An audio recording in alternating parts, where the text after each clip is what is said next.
To all of my New Jersey mentees, welcome to the proposal to purchase video tutorial. Let me start off by saying there are multiple ways to submit an offer in the state of New Jersey. You could text an agent, call an agent, email the details of your offer to an agent. You can also complete a proposal to purchase, or lastly, you can complete an agreement of sale, a full blown out contract for your offer.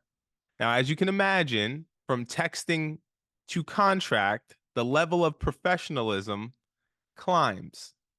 Now, most agents, depending on what part of the state you do business in, will accept a proposal to purchase.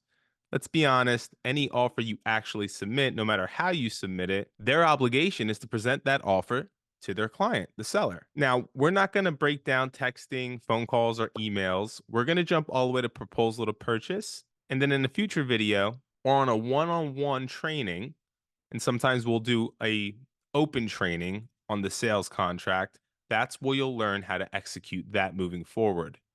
But the proposal to purchase is a very simple form. This tutorial will not take long. As you can see on the screen in front of you, on the left, we have a blank proposal to purchase.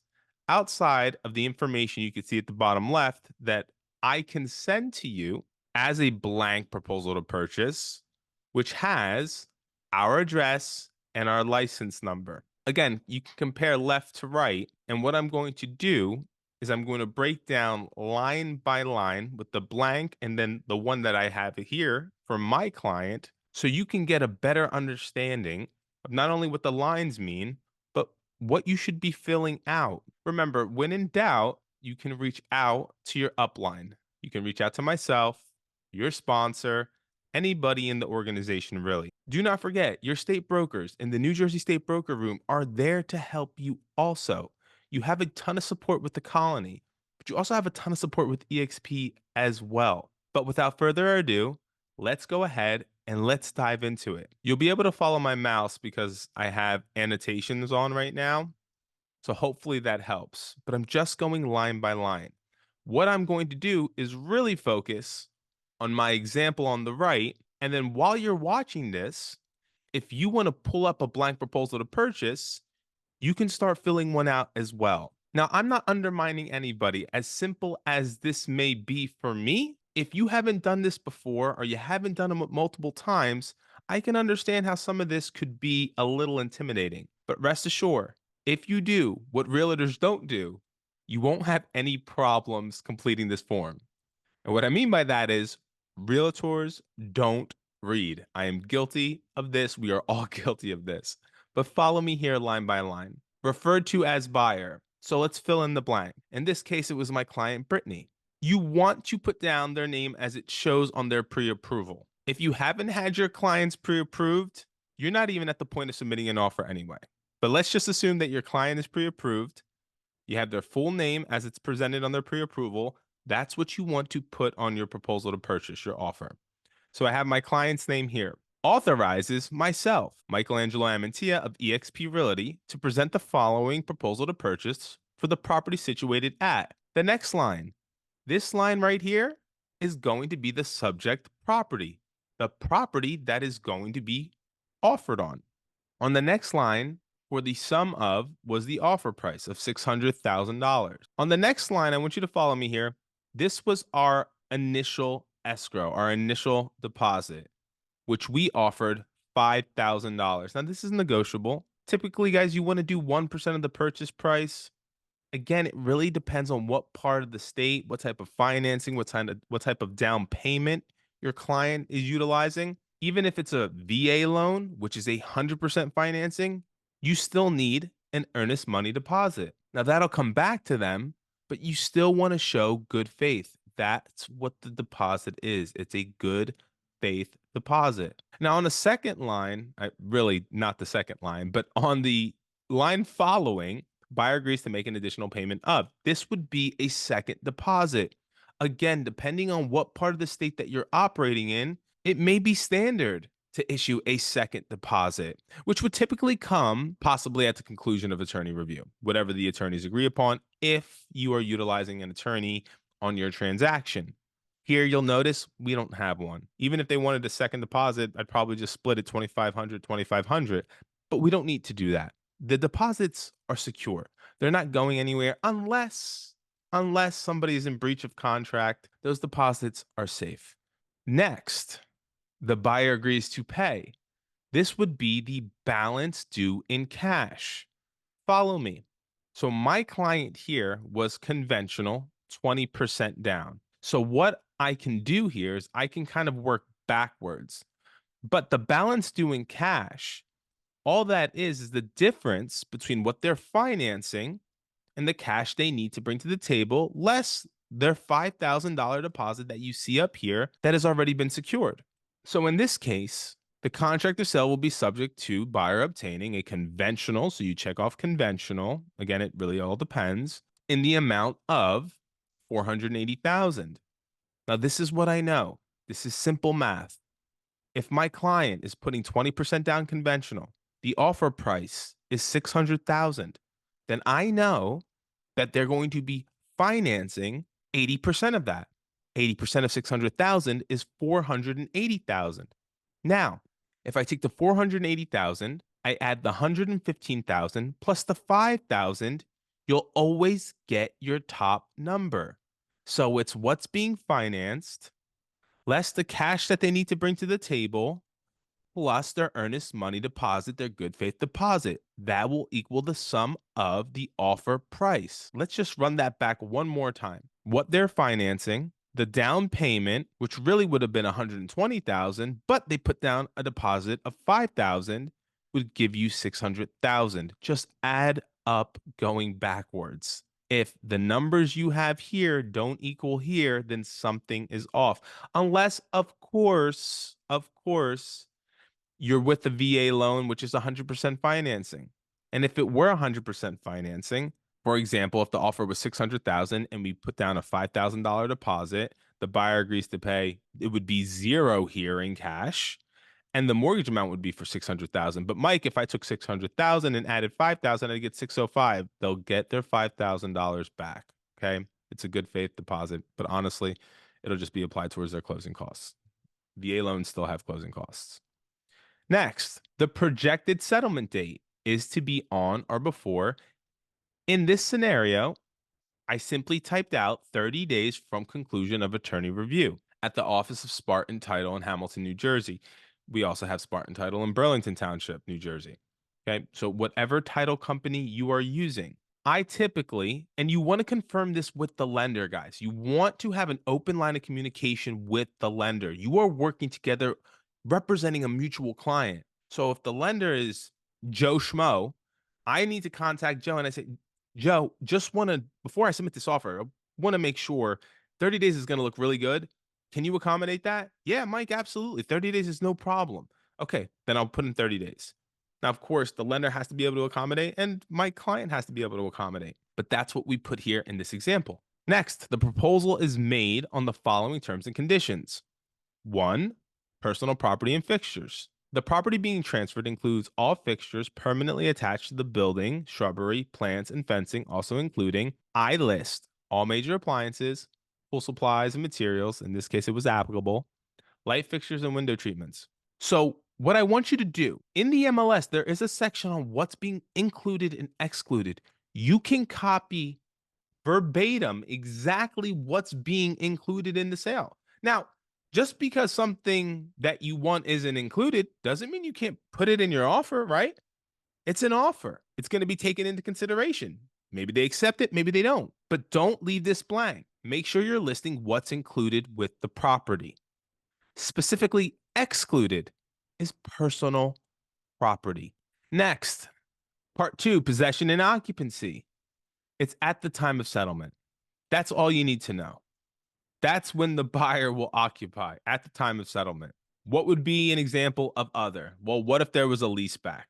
Okay, then we can go into details. 9 times out of 10, if not 9.9 times out of 10, that's not going to be the case. It's going to be at the time of settlement. Now, inspections. I don't care what your client wants to do. It's their prerogative, okay? But for my clients, they're all going to get termite reports and home inspections. Now, something to also keep in mind. Understand this. If you want an additional inspection, maybe a pool inspection, then you would put that in other. As you'll notice, the following inspections shall be ordered by the seller. In the state of New Jersey, you will check this off, okay, unless otherwise disclosed in the MLS. The seller is required to have their well tested. Do not dismiss this. Now, if the home is being sold as is and the buyer is responsible, well, then the buyer is responsible. But in the state of New Jersey, if there's a well and no one has disclosed that the home is being sold in as is condition, the seller is going to be responsible for the well. Section 4, sufficient assets. Let's just jump down to the options here. Is the property contingent upon a sale? For my clients, it was not. But you can read. In order to complete settlement, buyer will require the proceeds from the sale of the property located at. This would be contingent. In order to complete the settlement, buyer will require the proceeds from the sale of the property located at, which is currently not under contract. Okay. So no contingency is obviously going to be the best, but if there is one, you have to disclose it here.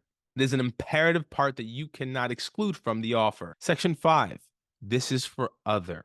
Okay. So here, I just reiterated closing shall take place 30 days from the conclusion of attorney review. All inspections, in this case for my client, limited to material defects only, health, safety, structural, and any environmental issues that may be discovered. Okay, so we were limiting our inspections. We basically, what we're saying here is we're not going to nickel and dime you, but if it is major, we're going to bring it to your attention. We're not going to force our clients to purchase a home or having inspections just for informational purposes. Yes, they're for informational purposes, but we're still going to conduct them. And if something is discovered, we're going to bring it to your attention. And if you're not going to address it and the client, being your buyer, is not comfortable moving forward, we're going to kill the deal. Because if something major does come up, even if the home is being sold as is, doesn't mean you have to waive your right to inspections. This just sounds good. When we're submitting offers, we really want to be as accommodating as humanly possible to the seller. Now, this paper here cannot speak. It's black and white. So, and I'm not dismissing the second half of this form, and we're going to go into that. But what I want to explain to you here is this: pick up the phone and build some type of rapport, create some type of dialogue with the agent that you're submitting this offer to, right? Because it's one thing for me to put it on paper or in writing, but it's another thing if they get to hear the tonality in my voice, kind of get an idea of the type of agent that I am, me letting them know that this is going to be a slam dunk of a deal, that I'm somebody you are definitely going to want to work with, that we get the deals done, that I have the utmost confidence in not only my client, but their finances and the lender, to the point that I'm going to copy the lender when I send this offer to the listing agent, but we'll get to that. But let's go ahead and knock out the rest of this form. Name of firm, eXp Realty. Name of licensee, me. Who am I? The buyer's agent. Next, who's the listing agent and the firm? Who do they represent? This last little line here basically puts an expiration on your offer. Don't put one. It's not necessary. You don't want to apply all that pressure to a seller. And next, just the requisites: our address, your name, your cell phone number, your email address, your license number. Why is this important? Because if that listing agent accepts the offer and they're going to go to contract, well, they need that information for the contract. Yeah, sure, they can find that on the MLS, but what if you're not a member of that MLS? Just make it professional. Okay. And then you'll notice on the right, buyer, and then you can sign this for your buyers. This is not a contract. This is an offer. That's all this is. But make sure you put your client's address in there as well. Or you can send this to your client and they can e-sign it. I've been doing this for a long time. I sign for my buyers. I don't have time to just, especially when we're trying to get offers in, I'll sign it for my buyer. Okay. But I state that it's me signing it for my buyers. I'm not forging my client's name, guys. We do not actually sign our buyers' names. Something I do want to add here: the beauty behind this tutorial is that it's self-paced. And yes, I know I talk fast, but you can come back and you can watch it over and over and over again. And of course, if you have any issues, let me know. Send me your proposal to purchase. Okay, I will review it. Just because I can't hop on a call right away doesn't mean I don't take texts and phone calls. Zooms, you guys know the best time to reach me are Monday through Wednesday. You book a call with me and we can hop on a Zoom. But you can still text me. 609-672-7276. If you guys don't have my number, it's right here on the proposal to purchase. But again, with that being said, I want to add one more thing. When you are submitting this offer formally, you can outline the details in the email in addition to submitting the proposal to purchase. If you want, you can also copy your lender on the email, and it would go something like this. Hi, Tracy. Please see my client's proposal to purchase attached below. In addition, I have copied our lender, Joe Schmo, on this thread. If you have any questions regarding the buyer's finances or any questions regarding the proposal to purchase, please don't hesitate to reach out to either of us. We're here to make this as smooth as humanly possible. We look forward to the opportunity to possibly working together. Best. Then I'm going to text her and call her and confirm that she's received my offer. Be the professional. Be the best. But this is really simple, guys, and this is how you start. You start with a proposal to purchase. You're running your client. This is how you're going to submit it. Now, here's the thing. Things have changed, and you'll notice from our previous training when we broke down buyer agency agreement that if you are going to submit an offer and you are going to request that the seller be responsible for your commission on behalf of your buyer, because you have the right to do that, you're going to have to put that in section 5, other, what your commission is, and that the seller will be covering, that they will be the responsible party for that commission. Also, because things will change here rapidly in the future, while submitting the proposal to purchase or prior to, if it's going to cost your client 3% to work with you, and they want to find out, hey, am I going to be able to save any money here? Is the seller offering any form of cooperation? Well, then in that case, you might want to call, in this case, it would be Tracy, and say, hey, Tracy, I'm just confirming whether or not your client is offering a cooperation fee to a buyer's broker. Oh, hey, Michael, yeah, it's 2.5%. That's what they're willing. Okay, of course I can reduce down to 2.5%. I can just submit it at 3%. I can keep it at 2.5% to the seller and 0.5% to my buyer. I'm not going to get into all that. You can watch the previous training to understand the exclusive buyer's agency agreement, but understand moving forward, you may be needing to include that in your proposal to purchase or your offers. But with that said, this is the proposal to purchase. It's very simple. If you have any questions, please do not hesitate to reach out to me. Come back, watch this video, self-paced. If you've learned something, let me know. And if you have any questions, do the same.